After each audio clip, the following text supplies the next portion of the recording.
So if you're in El Paso, chances are you've heard, I didn't know this was going on.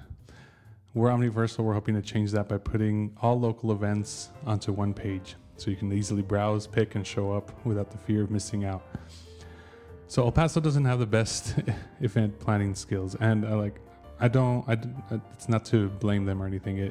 Planning an event is hard, but I do think sometimes we're stuck in old ways and haven't maybe tried new things to make events a little bit better, or at least have better success.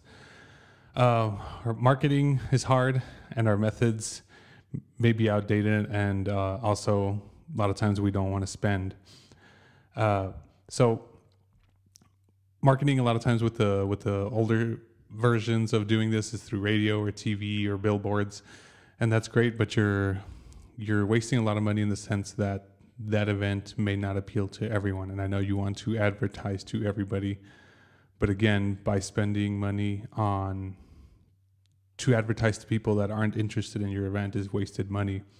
So a lot of times we try the social media route, and we're trying to advertise through our social media circles, and that's great. It depends on how many followers you have, but that's still only going to be that inner circle that you have. So sometimes it's hard to break out of that inner circle unless your followers have a good habit of sharing things. If it's not getting shared, then it's staying within your circle, and it's only staying within the people that you know. And again, this sounds a little bit contradicting to what I just said. You're not appealing to everybody like through a billboard. So you do want to expand past that inner circle, but if your inner circle is enough to have a successful event, then you don't really need to do much else. But if you do need to push out past that inner circle, then I do suggest even doing paid advertisement through social media, where you can control the targeting a little better. Other one is sometimes when you are pretty good at this and you just kind of blast everybody with it and you have a really good turnout, but sometimes it's now become too big, and also that can also be a turn off for a lot of people. If the turnout is big, that's great, but then the venue has to fit that capacity. Once I show up to an event and I see like there's like a huge line and the parking's crazy and nobody knows what to do, then that becomes kind of a mess, and it's an instant turn off for me. And like I probably gonna be more vigilant next time and see that they've done stuff to recover from this or have fixed this. So try to manage how you're doing this, and if your venue is too small, if it's too big, that's probably a little better because people like still to have a space to move around, but also you can run the risk that it looks too empty and then you feel like there's not as much going on. So it's a good balance, and to try to figure out how many people to expect. Then you can also, with the social media advertising, it kind of gives you some of the stats as to how many people are engaging with it, how many people responded well to it, how many people are going to attend or interested. So those are all good statistics that can tell you if you're on the right track and how to maybe start adjusting. Next one is competing with other events. There's been times when we show up to an event or actually not show up to an event, we are interested in an event and it's at the same time of another event that's going on. So two simultaneous events, which is fine, but sometimes it's the same target audience. And so now you're splitting up that audience that may have come to you. And again, that can be fine also, but depending on which one came first, if the other one came first, there's probably already people interested in going to that one. They've already made the plans, and they may not want to change the plans to go at. So your event would have to stick out more that they would take from the other one. This is another reason why big movies or actually smaller movies don't release at the same time as bigger movies, because they know they're going to take all all the moviegoers, they're going to be watching the big blockbuster, and nobody's going to be watching their smaller rom-com or whatever. Another one is photos and video of what to expect. A lot of times I like to look up to see especially if I'm not familiar with the venue, I like to look up to see what it's going to have, where it's going to be. It's going to be indoor, outdoor. Are there porta potties? What's the parking lot like? Parking situation, is going to be paid parking, free parking?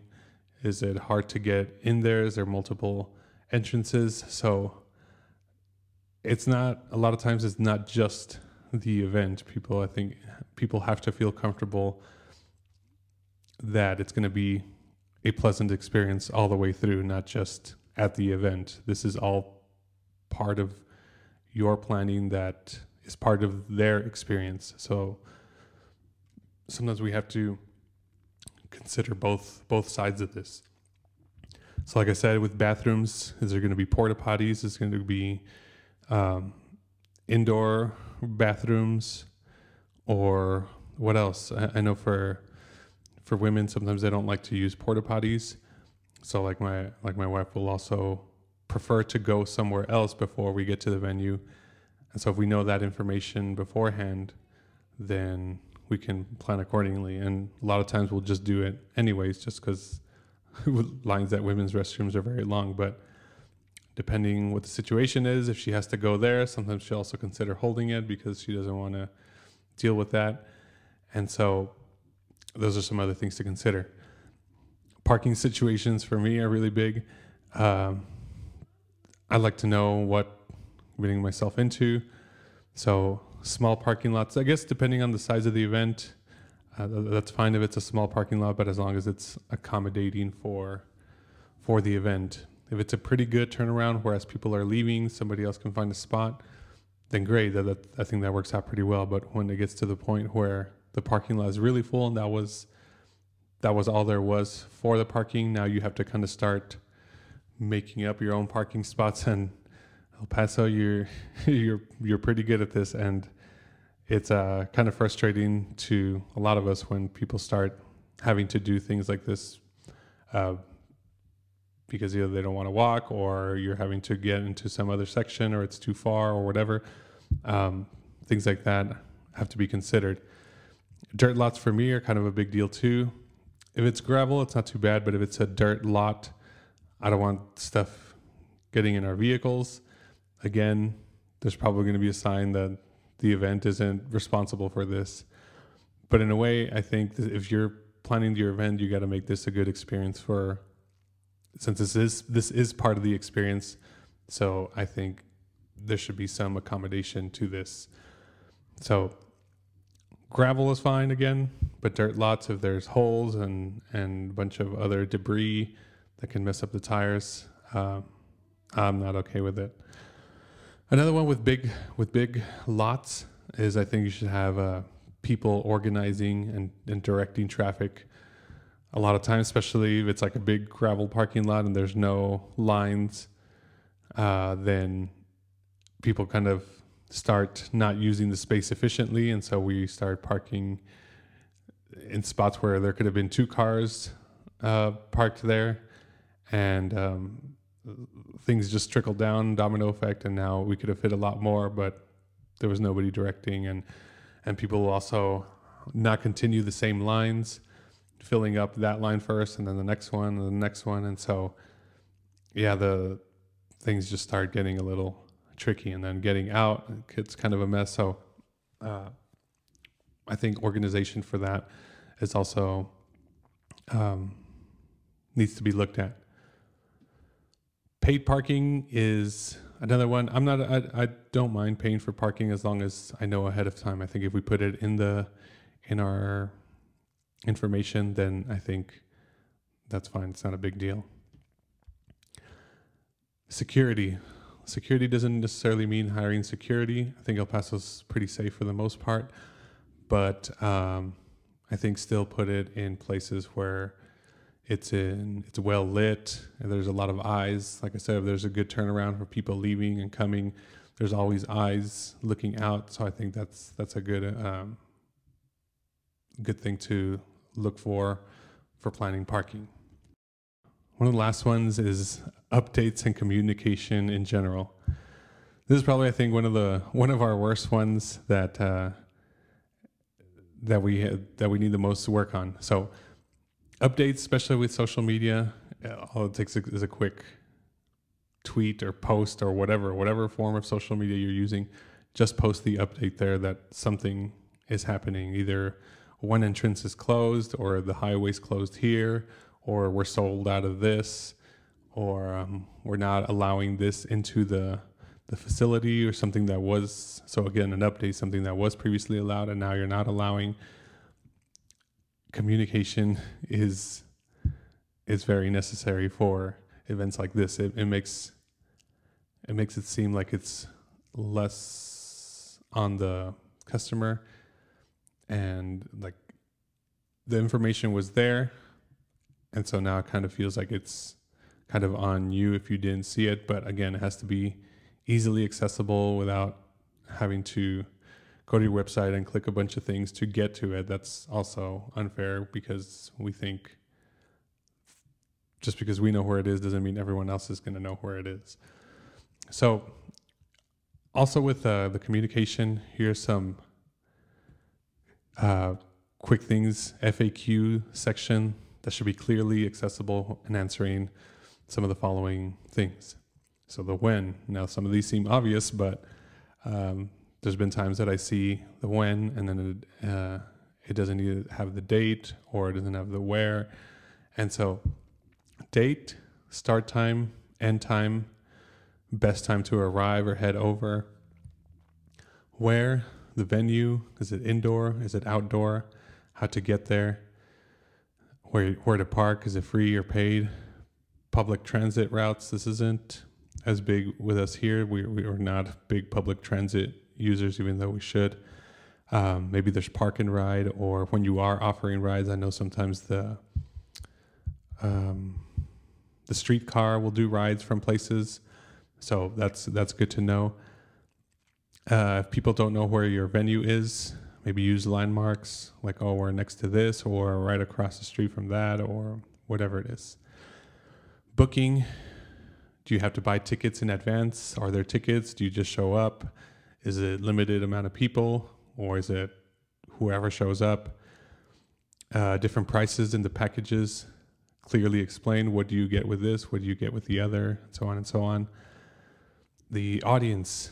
Is it family friendly? Is it certain age groups? Is it 18 and above, 21 and above? That kind of takes me to another one, but I'll come back to it.